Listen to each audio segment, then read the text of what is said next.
총 길이 21.4km로 국내 최장, 세계에서 7번째로 긴 다리인 인천대교.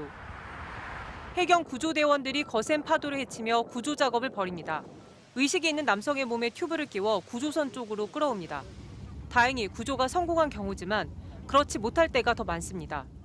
올해 들어 인천대교 투신 사망자는 지난달까지 10명으로 집계됐는데 2019년부터 급증 추세입니다. 같은 기간 교통사고 사망자는 1명뿐인데 투신 사망자는 22명에 달합니다. 강과 달리 넓은 해양인데다 서해바다 특유의 파도와 조류 때문에 구조 성공률이 계속 30%를 밑돌고 있습니다. 서해상이다 보니까 그 조수간만이체가 굉장히 큽니다.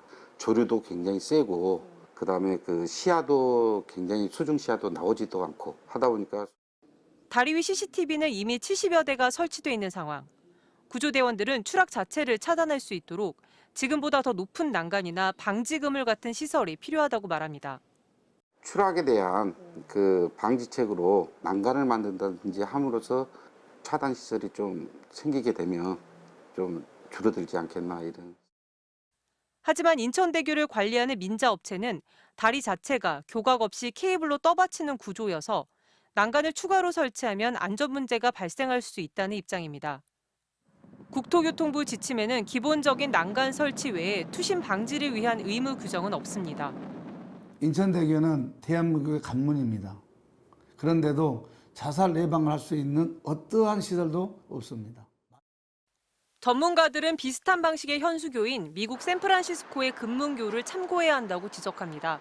금문교 역시 지금까지 1,800명 이상이 투신하는 등 사고가 잇따르자 2018년부터 우리 돈으로 2천억 원 이상을 들여 투신 방지용 그물을 설치하고 있습니다. MBC 뉴스 조재영입니다. 길이 21km가 넘는 우리나라에서 가장 긴 다리인 인천대교. 투신 사고가 잇따르고 있지만 별 대책이 없다는 지적이 이어져 왔는데요. 최근 인천대교에 가보면 갓길에 드럼통이 줄지어 설치된 모습을 볼 수 있습니다. 갓길에 차를 세우지 못하게 하겠다는 건데 이게 과연 투신 사고를 막는 제대로 된 대책일까요? 유서영 기자가 현장 취재했습니다. 바닷물에서 74m 높이까지 솟아오른 인천대교의 사장교 구간. 붉은 드럼통들이 갓길에 한 줄로 놓여 있습니다. 올해만 17건의 투신 사고가 발생하자 인천대교 운영사 측이 내놓은 대책입니다. 갓길에 주차한 뒤 바다로 뛰어들지 못하도록 아예 갓길을 차단하겠다는 겁니다. 이곳의 난간은 이렇게 제 가슴께까지 오는데요. 대교 운영사는 추가 난간이나 그물망을 설치하는 대신 이렇게 난간 옆에 드럼통을 일렬로 세워놓았습니다. 전체 21km 가운데 3.7km 구간 양방향에 전부 1,500개의 드럼통을 세웠고 운영사 비용 4천만 원이 투입됐습니다. 하지만 당장 안전 우려가 제기됐습니다. 긴 다리 위에서 각종 사고가 발생할 수 있는데 갓길을 이렇게 막아버리면 비상 상황에 대비하기 어렵다는 겁니다. 실제로 인천대교 위에선 차량에 화재가 나거나 갑작스러운 고장 등으로 갓길에 차를 세워두는 경우가 종종 있습니다. 보행을 전제로 만들어진 도로가 아닌 곳에 임시 구조물로서 거기를 사용을 제한하는 것들은 바람직한 방법은 아니라고 생각합니다. 사실 그걸로 대책이 될 것 같지는 않아요. 임시 방편인 것 같긴 해요. 전문가들은 서울 마포대교 사례를 거론합니다.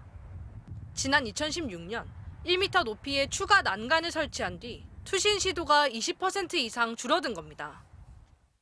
이 난간은 이렇게 안쪽으로 구부러져 있어 매달려서 올라가기 쉽지 않습니다. 가장 위쪽에는 회전식 장치가 설치돼 있는데 이 때문에 손으로 잡거나 발로 디딛기도 어렵습니다. 하지만 인천대교 측은 다리가 훨씬 길어 추가 난간을 설치하려면 비용이 부담인데다 안전성 문제도 있다며 난색을 표합니다.